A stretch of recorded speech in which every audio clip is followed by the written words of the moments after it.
Yo, so the YSL RICO trial, we done had 5 gang experts.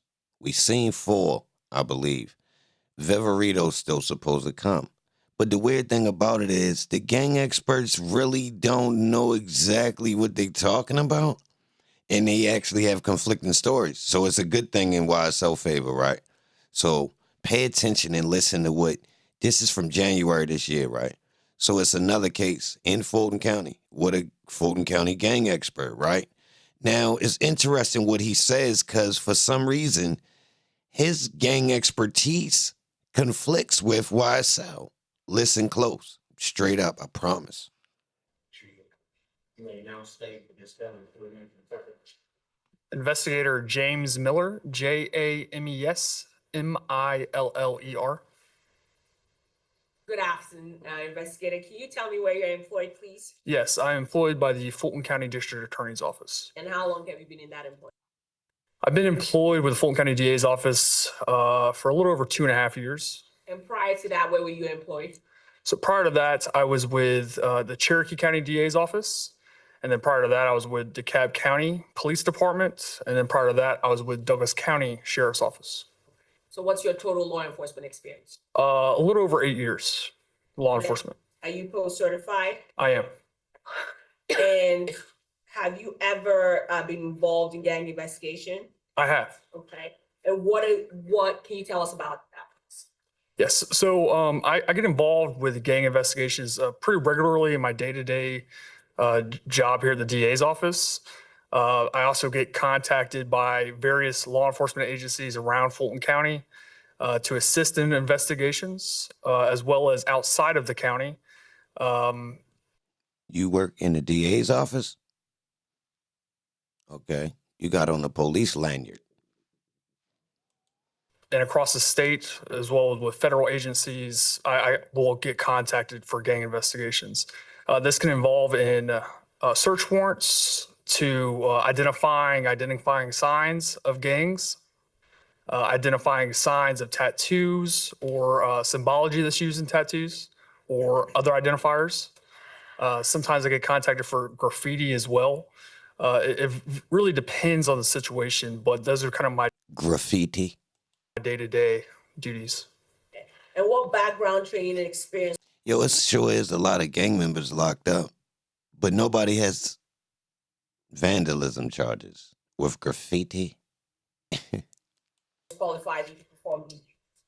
So I started my initial gang training at the academy, where we received approximately 8 hours of gang identification training at the academy, which...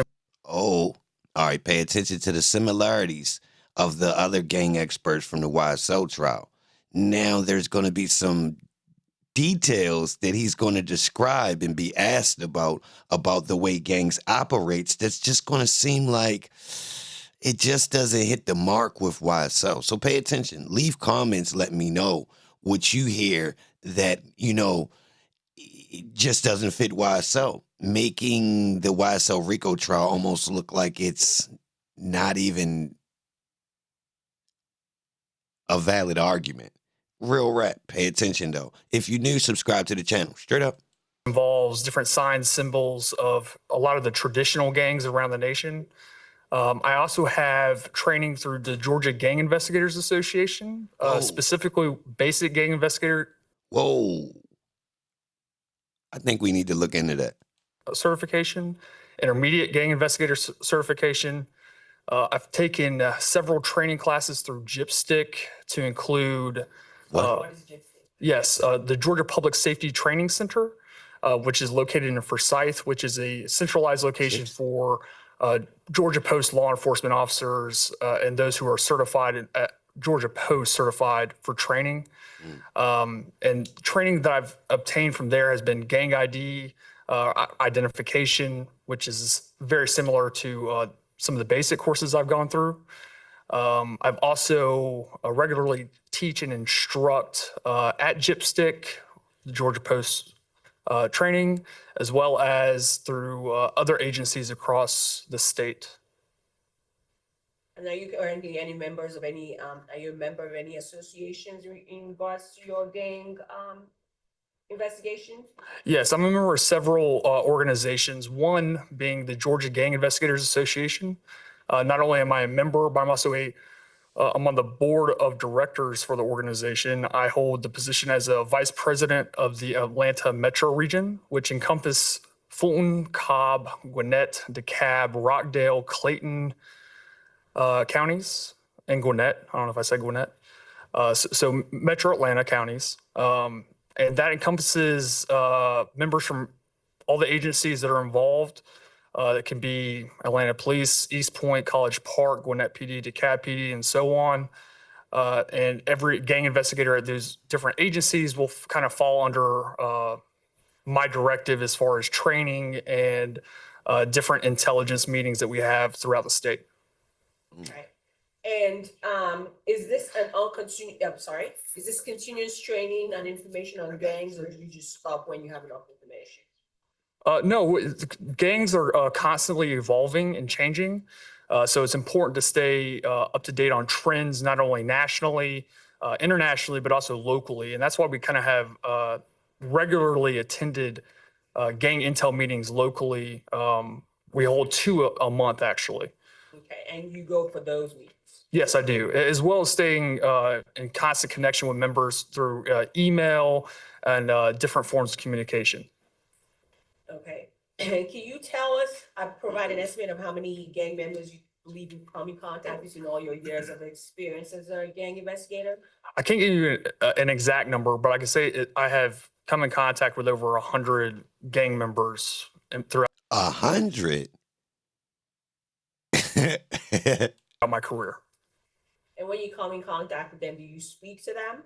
Yes, and to clarify, when I'm speaking with gang members, oftentimes in my job, it's not always in custody. Sometimes it's out of custody in communications. So it's not always in interview settings.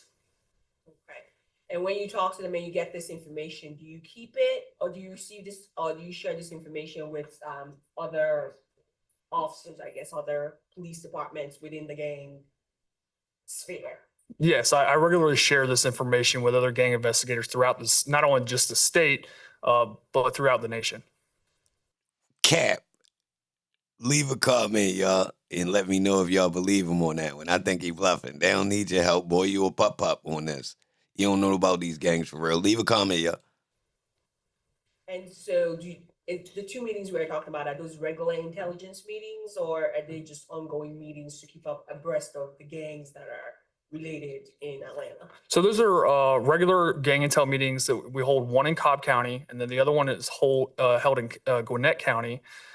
We also hold another one that's it's not every month, but it's pretty regularly. That's usually at South Fulton. But these are about updated gang trends, what other agencies are seeing going on in their jurisdictions. It's also a good networking event for officers to be able to help identify. Learning on the fly is what they call it. They call it learning on the fly, right? Co-defendants and co-conspirators of active cases. And do you have you aided in investigations, including sort of like search warrants, investigating a gang case, and do other officers ask for your assistance in gang cases? Yes, I regularly get asked to assist in with various search warrants throughout investigations from individuals from my agency and other agencies, to include APD. And APD, is that Atlanta Police Department? Yes, ma'am. And what types of information, gang-related information do you get when you execute those warrants? So it varies depending on what type of records I'm requesting or what type of information I'm getting. It would vary from like a house search warrant to Instagram or social media search warrant, or like a cell phone, or I've even done tattoo search warrants at the jail. So it really just varies for what type of evidence I was going to be collecting. But that evidence can include photos of gang members or associates of gangs, identifying signs, symbols, ledgers, rosters, books of knowledge, and so on. And when you say ledgers. Oh, books what of you knowledge, say? What do you mean by that? So ledgers, Oh, ledgers. Oh. Leave a comment if you heard anything about this in the YSL trial. Let's rewind that real quick, though. of gang members or associates of gangs. I've even done tattoos or tattoo search warrants at the jail. So it really just varies for what type of evidence I was going to be collecting.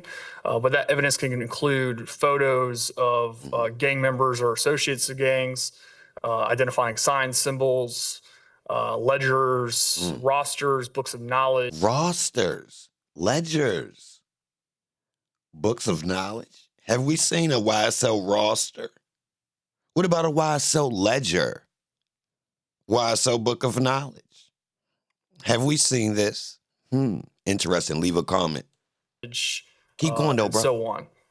And when you say ledgers and books of knowledge, what do you mean by that? So ledgers can be like a roll call, for example. It's oftentimes gangs, they do have written ledgers for their list of members, or it could be dues owed. Whoa. Dues owed? Surely we haven't seen that in the YSL trial. Leave a comment. Let me know if you've seen that. Come on, baby. It's very common for traditional gangs to have sort of dues.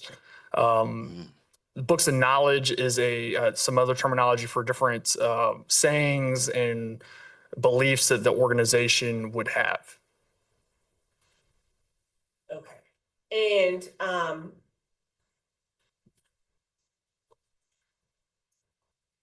you said you're a member. Do you also do you teach classes on gangs as well? Yes, I regularly teach at Georgia Gang Investigators Association. We have regular classes throughout the year. I'm also a faculty instructor at the Prosecuting Attorneys Council of Georgia. I also have taught at Kennesaw State, Georgia State universities on organized crime and different lectures of that.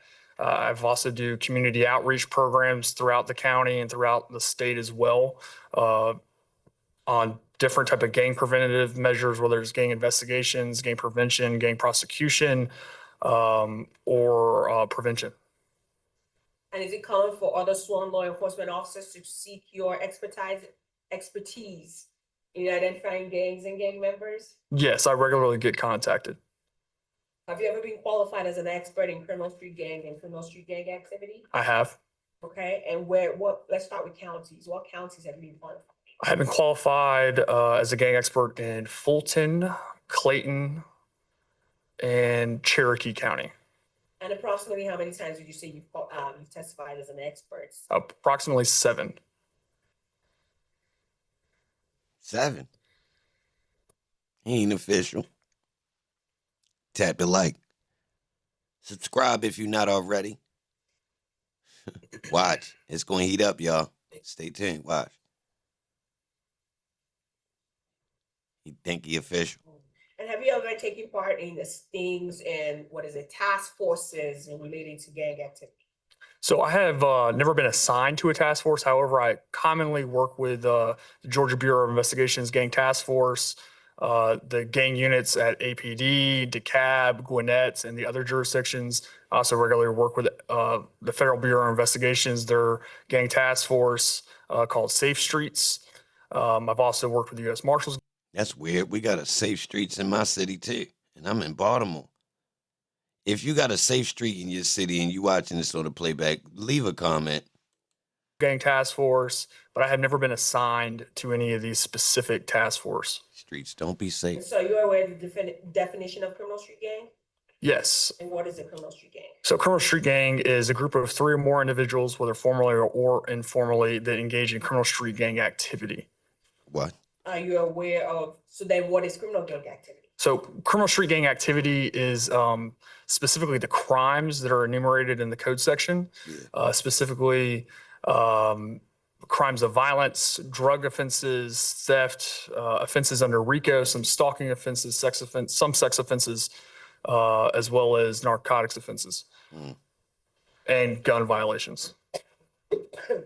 And so just because 3 people are in a gang, does that mean that's a crime? Sorry, could you repeat that question again? I mean, You heard me. If 3 people is that a crime? If 3 people, you need 3 people? if 3 people commit a crime together, does that mean that it is criminal gang activity or a criminal gang? Not necessarily, no. Why? Watch this example we use, y'all. Watch how bananas this is. And why is that? So just because 3 individuals are, we can even say that they're part of an organization that is not a criminal street gang. Let's just say a college fraternity. If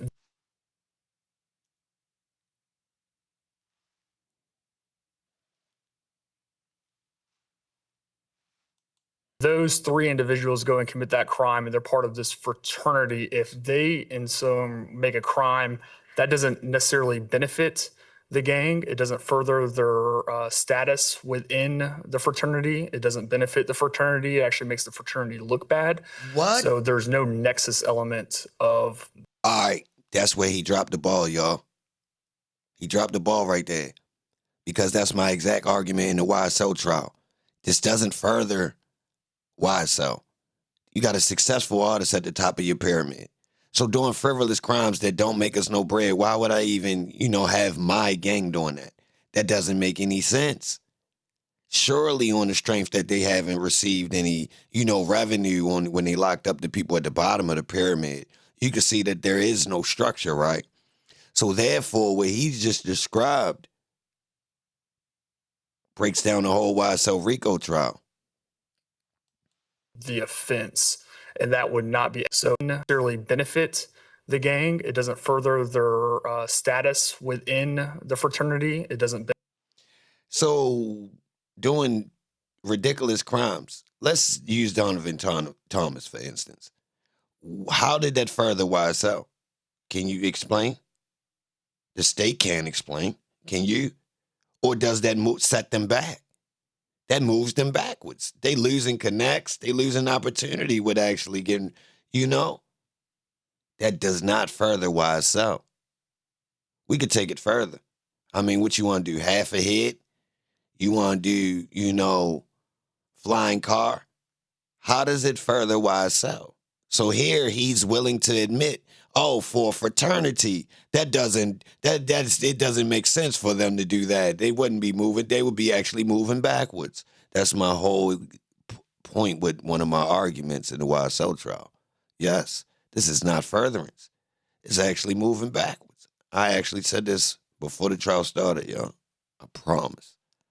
Benefit the fraternity. It actually makes the fraternity look bad.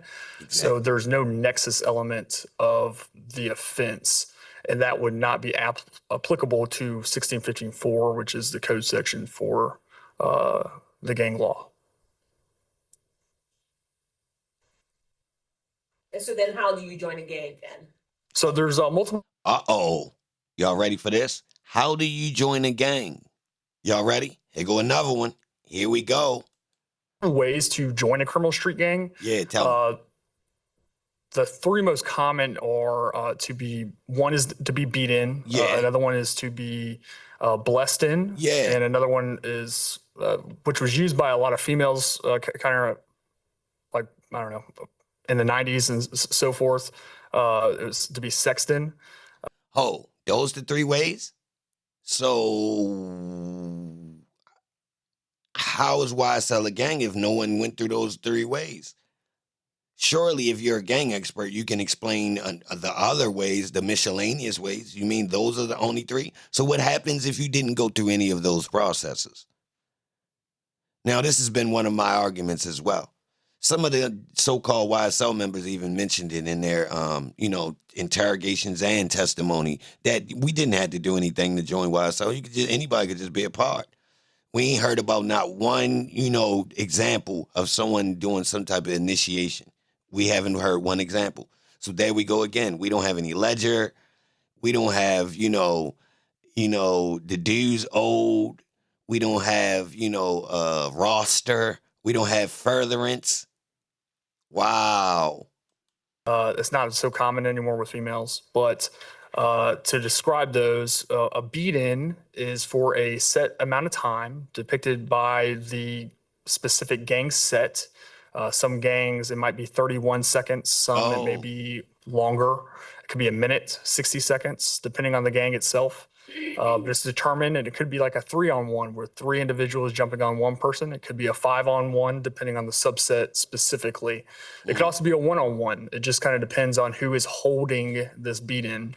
Oh, A yeah. blessed-in is typically when a individual is already connected to the criminal street gang, whether it be by birth, like if their father, uncle, big older brother, or some type of close family tie, and they don't have to actually go through the initiation phase of being beaten.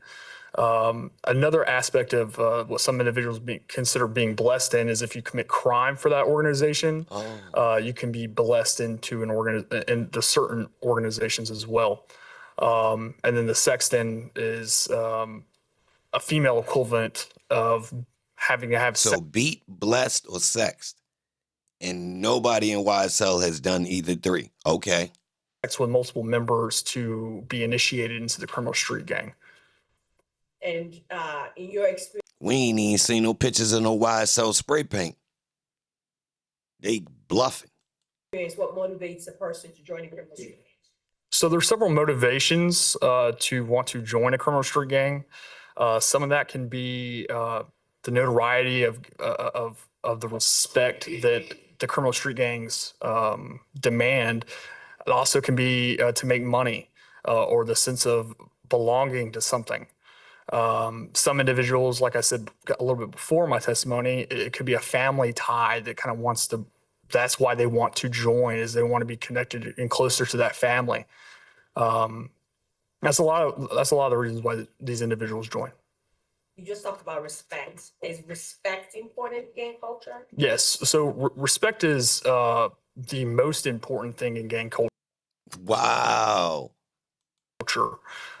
Specifically, whatever, if a gang is disrespected or a member is disrespected of an organization, that could be that can make that organization as itself look bad. So calling Young Thug rapper boy would surely be like the worst thing in the world, right? Or saying that he was scared and he's just laid up in California. That would be the worst thing to say, right? Or to accuse him of setting people up, right? That would be the worst thing ever, right? Wow. And really how these gangs take control over communities is What? through fear and intimidation of how they perceive respect. So when you're operating crimes in an area, how do you get the community to not cooperate with law enforcement, and how you can have a fruitful business of a criminal organization is to instill that fear and intimidation. Respect can also be for protection, as far as if your gang is known for killing individuals, you would not be targeted by another organization out of fear of All right. Bam. So if YSL was responsible for Donovan Thomas, then by his standards, they should have all of the respect and no one should be pressing the button to try to get back at them, right? They got the respect because they known for getting busy. So nobody, according to what he just said, right? Leave a comment. Let me know. Maybe I'm wrong. retribution. So it also, respect is how you gain status within the organization itself. If you're not respected, you can't grow in the organization. Okay. So you have to. So what do you do to gain respect, then, in the gang? So to gain respect, you can gain respect in multiple ways. You can make money for the gang and distribute it to the organization itself. That could be paying dues and just doing what you need to do as what you're told. It can also be committing crimes of violence and committing crimes for the gang to further the gang in that sense. There's several ways, but a lot of it is putting in what they call putting in work. And putting in that work is usually by conducting criminal activity, such as robberies or homicides or shootings of that nature, drug sales. How much more do we have on his expertise, Mr. Oakham? And I just wanted to ask, are you familiar with the gangs in Atlanta? I am familiar with most of the gangs in Metro Atlanta.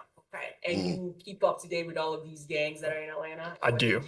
I do. There are approximately over 150 gangs operating in Metro Atlanta. Familiar with most of them, and I stay up to date on their trends. Yes. Nothing. Okay. I'll let Mr. Hoover take the lead on this since it's his motion. All right, watch this, y'all. Watch how this defense attorney attack. He going, well, hold on. It's going to get real interesting. Watch, I got you. Thank you, Your Honor.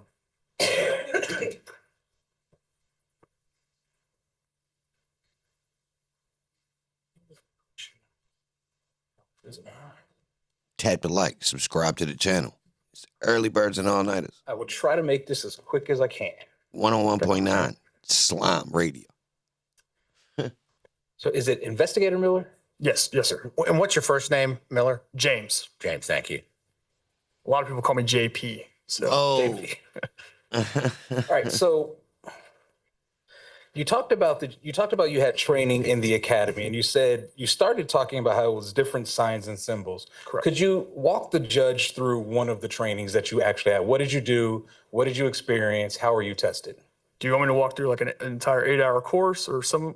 8-hour course. Or I can abbreviate. Well, let me say it like this. You said that you had training, but we don't know what that training is. Okay. So can explain to us what the training entails. So some of the training that we have is we have an individual come in who has worked gangs for several years of their career, explain the different traditional gangs, which there are a lot. So hearsay.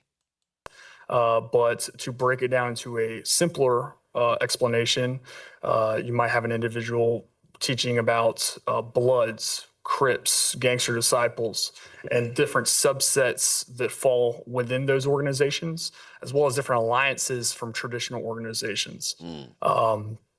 In the academy, I can say we didn't really go into a lot of the hybrid stuff that we see today. Oh, no. Or that we have in Metro Atlanta, but it's kind of Yo, wow.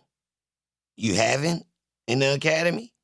Wow. like a broad understanding of different signs and symbols of these different organizations, different Like the Egyptians or fraternity. crimes that they have committed, different teachings or beliefs that they may do, which varies from different subsets across the nation. Now, in regards to these people that came into these trainings, how many of them were not in some type of law enforcement? Throughout my career or for the academy? So, sorry, I just want to. Let's go. You're training in the academy because that's where we're. So at the academy, I don't think I received any training from a non-law enforcement officer Oh. on criminal street gangs. All cops. Okay. That's pretty biased. We got all of our opinions from police. Okay. Okay. Now, you said that they came in and spoke. Was this a type of all of y'all were in the auditorium? They came and spoke. You clapped, and y'all had drinks later. Like, explain what happened. It was a lecture based. We came into the classroom. It was a lecture based at that point. There was some more advanced stuff in other training classes I received later on, but that one in specifically, it was just lecture based. Okay. In the academy, through all these trainings that you had, how many times were you tested afterwards? At the academy, Yes. Ooh. for gang investigations or any type of gang recognition, might have had one test, if any. So you're not sure? I honestly, I cannot recall. So you went through a course and you had no tests to see if you retained the information. For real? Oh, that's pretty interesting. Okay. Call at the academy. It's been a while. If I had been tested on gangs, then Okay. You know what time it is, right? Now, after the academy, how many times have you been how many times have you been tested at these trainings? So Georgia Gang Investigators Association, every course that we offer and take, there is an administered test. There is practical exercises. There are lecture based as well. Some of the training encompasses lectures from prosecutors and law enforcement, but some of the training is also from gang members' perspectives from across the nation, whether it's self-admission videos or talking about how the gangs started in different parts of the United States, for example, or different interviews of gang members actually talking about the organization themselves. Okay, so after the academy, through all of these administered tests, how many did you fail? None.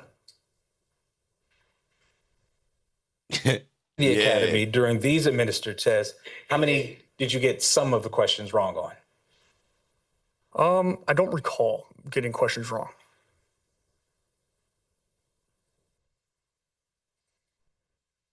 And how long have you been practicing? How long have you been doing what you do? For approximately a little over 8 years. Okay. And most of my experience has been with gang investigations. So when I started out at the Douglas County Sheriff's Office, I actually started out in corrections. And my day-to-day operations was just interacting with inmates and taking care of their needs. That's where I learned a lot and had a lot of interpersonal conversations with inmates and learning about criminal street gangs. A lot of it was just me asking questions like, "Hey, what does this mean?" or "Why?" or "What does? Why aren't y'all getting along with other organizations?" and learning it that way. And I'm going to get to that, but we need to stick to training first because that's what Yeah, absolutely. Okay, so for the 8 years you've been doing what you do, you've never failed a test or even got anything wrong. No. Okay. Never. I may have gotten recall if I have missed or how many. Well, the testing that you did, was it blind testing? Blind testing? Yes. Like, did you know it was a test? Did I know I was taking a test when I was taking a test? Well, that's just it. During your training, when you were given whatever, did you know you were giving a test? Let's leave it at that first, and I'll take the next step. So when you were administered these tests, did you know it was a test? You were going to be given the test, and you would be you basically test on what you just heard or saw. Yes. Okay. Was there any time that you were given a test that you didn't know was a test until afterwards? I don't believe so, no. Okay. So no blind testing. Gotcha. No. Early birds and all-nighters. So based off of the training that you have, can you explain to us, you talked about some of the sources you use for collecting evidence. Walk us through that. How were you trained to basically pick out sources to collect your gang evidence? So I've had special training on social media collection, mobile forensic extractions, as well as they were lectured to us as well, and specifically these gang courses, specifically the intermediate gang investigator course that I've been certified in, goes into a lot of the digital extraction of gang evidence. But also in basic, they are very adamant about what type of evidence is gang evidence because it's stated in the definition of the code book. Gotcha. So, and that's what I want to talk about. You're telling us what it was. Walk us through, how did you get to the sources? How do the sources help you investigate? How were you trained to use these sources to help you investigate gang cases? That's what I'm looking for. Okay. Do you want me like any specific one? Yeah, because there's a million. So That's what I'm saying. one. Can you kind of give me one that you would like me to talk about? The first thing you said was social media collection. Let's start there. So with social media collection, there's different types of social media accounts, whether it's Instagram, Facebook, or one of the other apps that may be there. Mm-hmm. There's also different categories, whether it's something is private or public. Public information is just what it is public. So typically, if I see something on a public Facebook, Instagram, or anything public internet-wise, typically how I collect that is I use a snippet tool, which is a Microsoft snippet tool. I will take a screenshot or a screen grab of that picture, typically with a date if it is there, because sometimes accounts, depending on the date range, may not show a date, or different limited privacy settings might have limited information. By the time I'll take a snap-it or a snag-it of that posting, save it to a file, or then save it into a report, and that's how I would preserve something publicly off Oh, yeah? social media. If I was going through a Instagram or or a Facebook search warrant return, you get a lot of different data with those returns. Name it. Not all of it is necessarily relevant to gang evidence, but what I would do is parcel that information out, whether it's pictures, videos, and if I see something relevant to my gang investigation, I would save it or maybe mark it into a separate folder. Let's start there, or let's stop there. Okay. So you find something, thousands of pictures, videos, all that. You find something that you determine is relevant, or that may be relevant. Correct. Now, through your training and experience, walk us through how you determine A, it actually is relevant, or B, it actually is not. So I'm always looking at the totality. So if I'm looking at an individual who I'm trying to determine what organization he may be a part of. If I see he's wearing a red shirt, that may or may not be relevant, but it could be. If I see that individual is then throwing a hand sign that is associated with the criminal street gang of any type of blood organization, for example, that red shirt could become relevant, but it's not always. The hand sign picture would gear me to believe that would be relevant to the investigation. If I see numerous pictures of that individual throwing hand signs, I would save all those to the side. If I see the individual then using purposeful misspellings under a picture or commenting something relevant underneath a picture or interacting with another member or associate in a way, that could also be determined relevant. But I would never say someone is associated or a member of a criminal street gang based off of just one element of any of those. I always like to look at the totality of it to make my determination. And I use those terms as a cluster of identifiers, so multiple different identifying signs, because someone could just be wearing the color blue because they honestly like the color blue and they have nothing to do with the criminal street gang, which happens. In your training, have you been, have you been trained to determine whether or not a person is an actual member, an associate? Like, it's safe to say it's more people on the internet wearing red because it matches the Jordans they have on. A family member, a friend, or anything like that? So I have been training that. Essentially, I know a lot of different organizations, they use security threat group calculators and calculations to do a point system. Tell me more. Those point systems for security Yeah, tell me more about this security threat system. threat groups is independent to their own policies and procedures. The law doesn't stipulate how many points a person is or isn't to be an associate or a member of an organization. But a member can be identified as self-admission. If someone tells me, yes, I'm a member of this organization, if I have evidence that that individual was beat into the organization or the criminal street gang, Evidence if I of it? have evidence from maybe a book of knowledge or some type of ledger that's saying, hey, this person is a member, that could be the ledger. Remember that, y'all. Where's the ledger? Considered evidence of someone's membership. Association to me is further than just being a family member of a individual who is documented being in a criminal street gang. Association to me would be someone who is regularly in communication, interaction with someone who is also either associated or a member, and then they commit criminal street gang activity together. What? And you said some organizations use it. Do you use the point system? I do not. Okay, you do not use the point system. Wow. Wow. And there's a reason The point system. We haven't heard anything about it. why I personally don't use a point system. Tell us.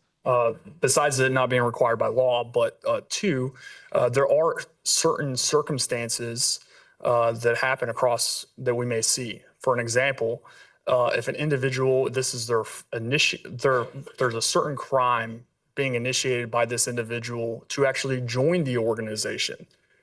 This person just started, they're joining the gang. They might not have tattoos. They might not have postings on social media. They might not be wearing clothing and signs. In theory, they have no points, so to speak. What? But if they go and commit a crime their very first day in furtherance of the criminal street gang organization, then based on a point system, it would fail essentially on the point system aspect. And that is why I do not use a point system. And a couple more questions, I promise. Based off of your training, can you tell us, how do you determine whether or not a person is false claiming? So false claiming is a big deal.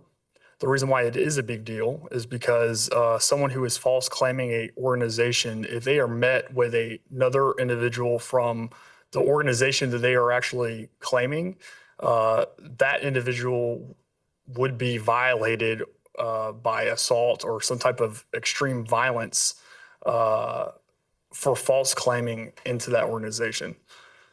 It's not good to claim something that you're not, especially in this culture, and it is typically met with violence.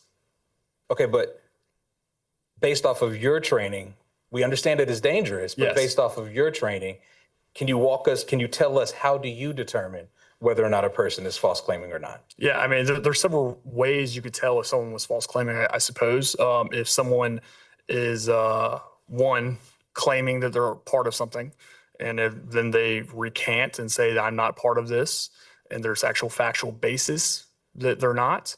If they're at one point claiming and they're actually claiming part of another gang, I suppose, that would also show that they're false claiming. But that doesn't happen very, very often at all. It's very rare. Gotcha. That you know of, through your That I know of, yes, through my experience. I have seen it. I have seen very small handful of cases where someone was false claiming and then that was retaliated with violence. So All right, and you testify that you've been qualified as an expert 7 times in Fulton, Cherokee, and Clayton. yes, sir. All right, let's start in Fulton. And how many times were you qualified in Fulton? I believe 3 or 4. All right, in those 3 or 4 times, how many times did you go through a 702 hearing so the judge made the determination? I believe every time I've gone through my experience. Well, how many, your experience? Through yes. a Daubert hearing. Through an actual Daubert hearing. This is how my many times? very first Daubert hearing. Okay, so you didn't go through a Daubert hearing in Fulton.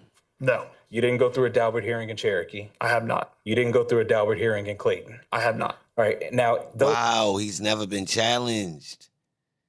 Wow. 7 times, what type of expert were you deemed as during the trial? Typically, I was deemed a expert in criminal street gang culture.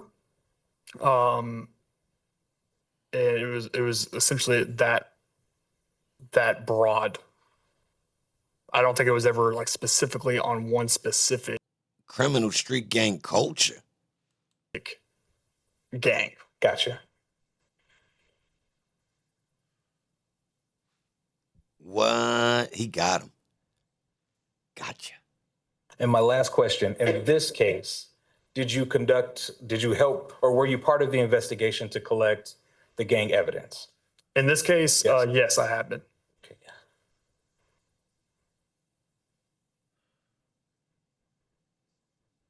And were you the lead on that part? I was not the lead investigator, no. That was Leon Packer? That Liam Becker, yes. Yeah, I gotcha. Tap the like button. Leave a comment, man. Subscribe to the channel.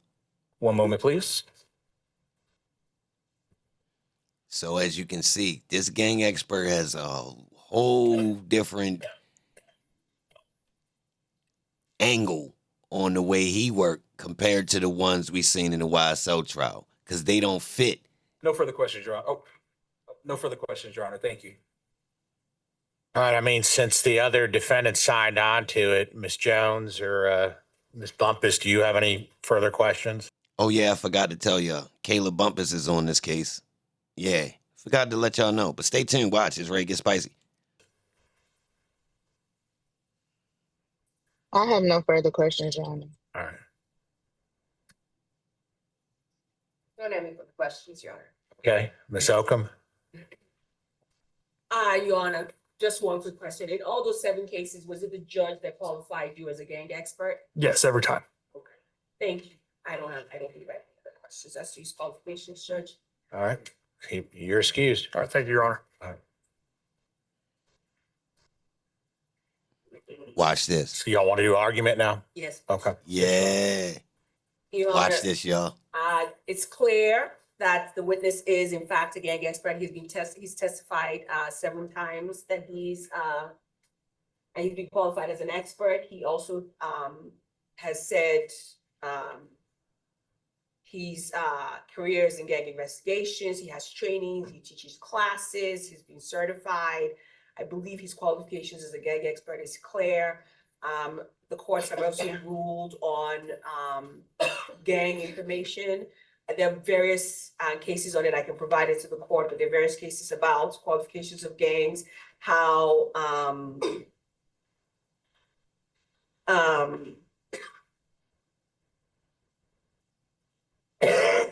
excuse me, how because of the signs and the symbols, the regular people would not be able to testify to that. And so therefore an expert in that field should be able to explain to the jurors the symbols, the signs, the memberships, how they thrive, what kind of gangs exist. Investigator Miller has testified that he is in fact, he holds a position over the Metro Atlanta area. He keeps up with his intelligence. They have, I think, meetings twice a month, and then some other meetings. He's familiar with the Atlanta gangs. He's over the whole Metro Atlanta, which includes, I think, Cobb County, Gwinnett, Fulton, is what he said in Clayton County. He has testified in court before. This is all he does. And for all of these reasons, Judge, the state believes that he's been qualified as an expert for the gang portion of it, and he should be able to testify to that information during trial, Judge. Okay, Mr. Hoover?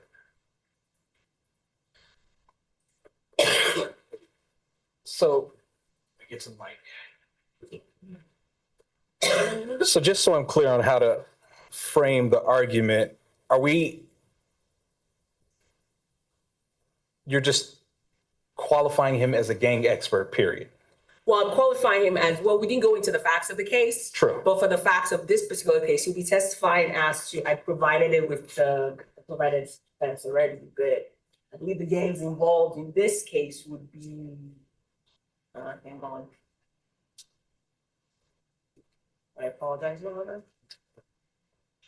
So it would be the Bloods, the subset of the Bloods where Mr. Green, which would be the gangster killer Bloods, also known as G Shine. What? Mr. Wheeler is a subset of the Bloods, which is also Sex, Money, Murder, and Slaughter Gang. What? Mr. Vines is a subset that goes under Robin Hood, which is a subset of the Shady Park Crips, which is an Atlanta-based Rolling 60s Crip set. Oh, what? And then Mr. King is a member of PDE.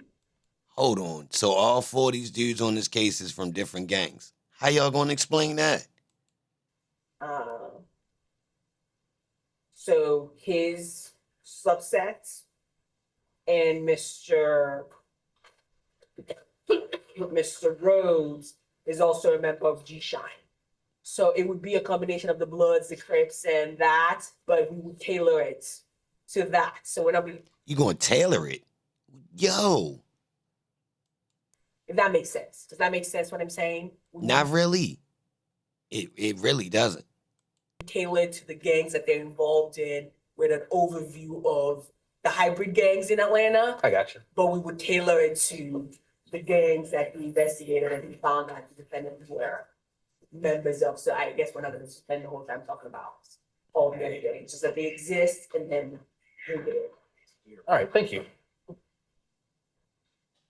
Bro, stay tuned. Watch this.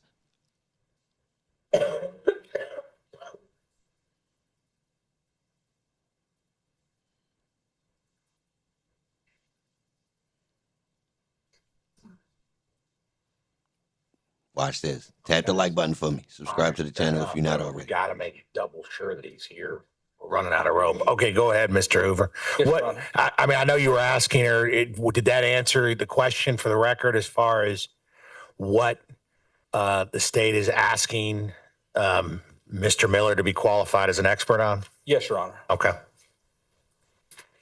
Now, to start off, Your Honor, this is actually obviously a 702 hearing, but at the beginning you said Daubert, and there's a little difference. So, I've been reading back up. They're and just to get it on the because record. you cited the tire and the Exactly. Daubert and well, I forget the third case sort of combined together have created the statute, the 702 statute. But go ahead. For this particular expert, because there's not a scientific methodology that you're using, what we're told in Georgia is that the court has to look at two things. Number one, whether the testimony has a reliable basis in the knowledge and the experience. And number two, whether the information provided is specialized such that it assists a juror in something that they wouldn't otherwise already have knowledge of.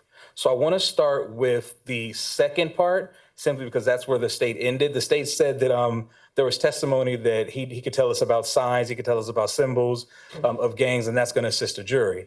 I have to start with almost anywhere else in Georgia, I might actually agree with that, Your Honor, but this is Atlanta.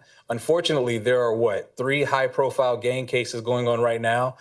The jury in Atlanta, in Fulton County, for instance, does not need an expert to tell them what hand signals are or what colors are. I mean, that's common knowledge at this point.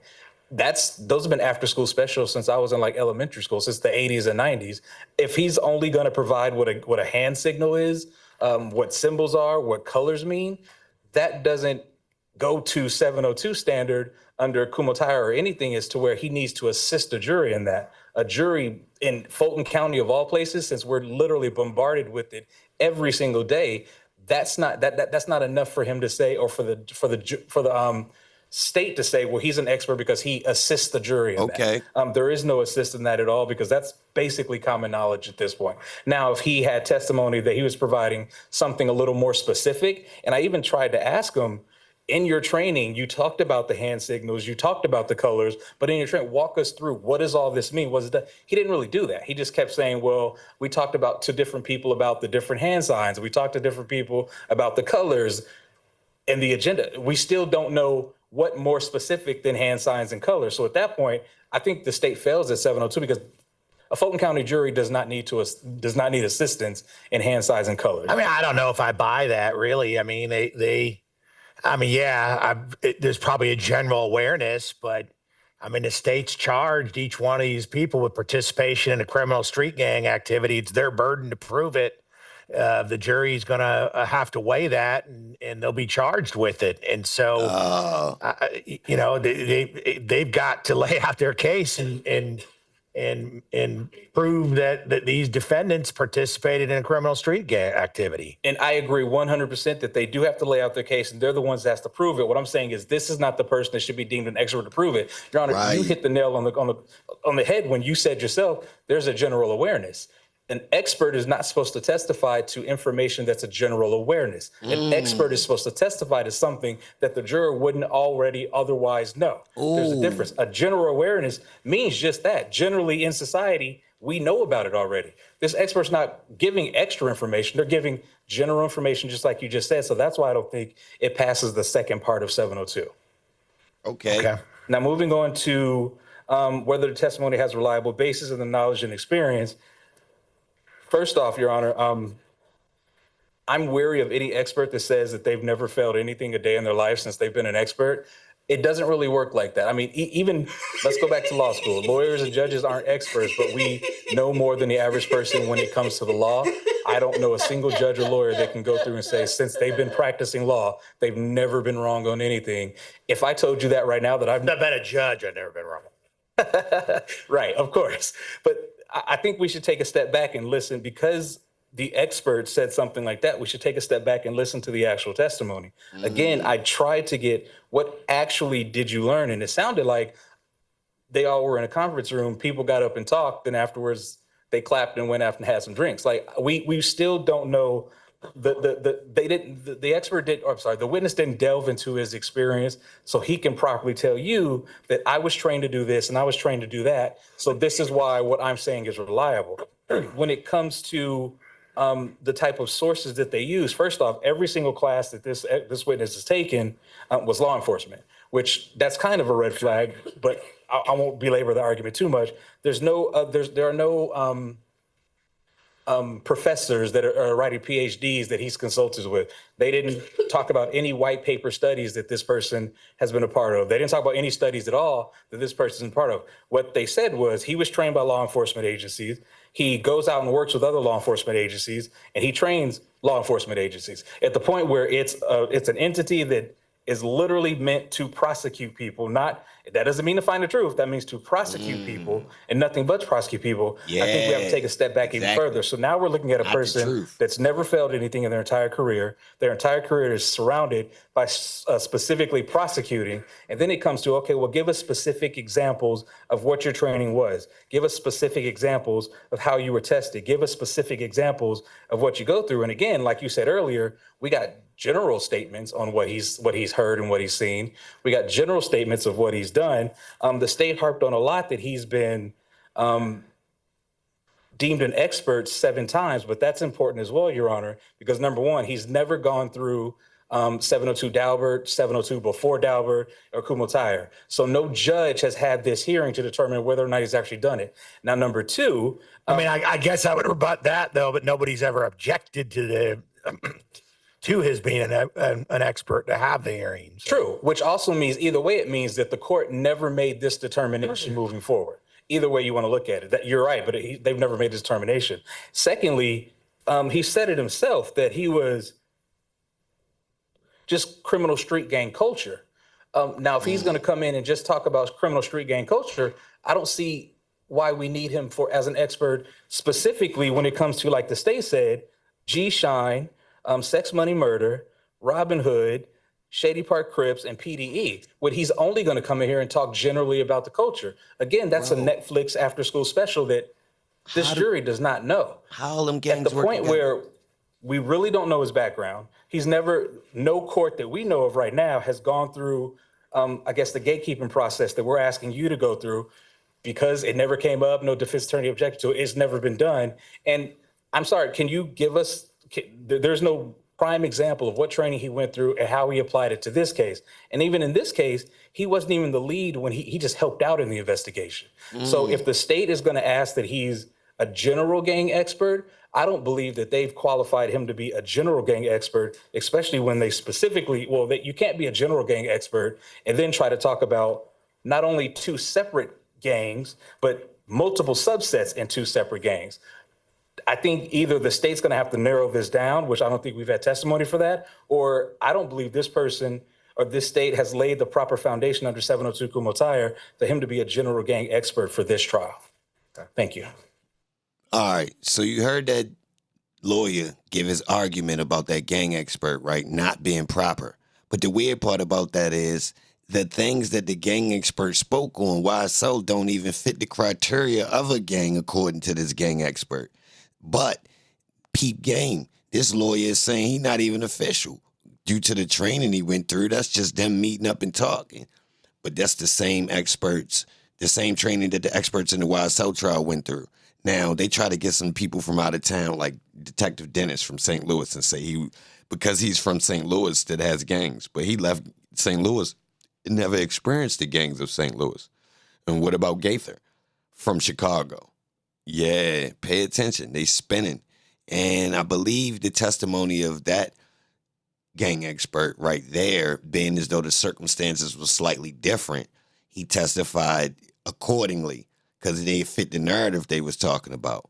Because they ain't had to try to explain how YSL worked specifically. In this case, I would like to see how they're going to put together more gangs than YSL, though. You seen how many games he named? They got 4 co-defendants, sound like. But he named like 5 gangs. But look, right? Hey, leave a comment. Let me know if you condone this content where I'm digging in the crates. This is Fulton County. This from about 9 months ago, right? Caleb Bumpus was on this case. Yeah, this is a different judge in the same courthouse. But I believe that gang expert literally debunked the YSL trial by the things he was saying. Leave a comment and let me know what you heard him say that actually conflict with the structure that we don't see in YSL. Real rap. And what about that point system? That was crazy, right?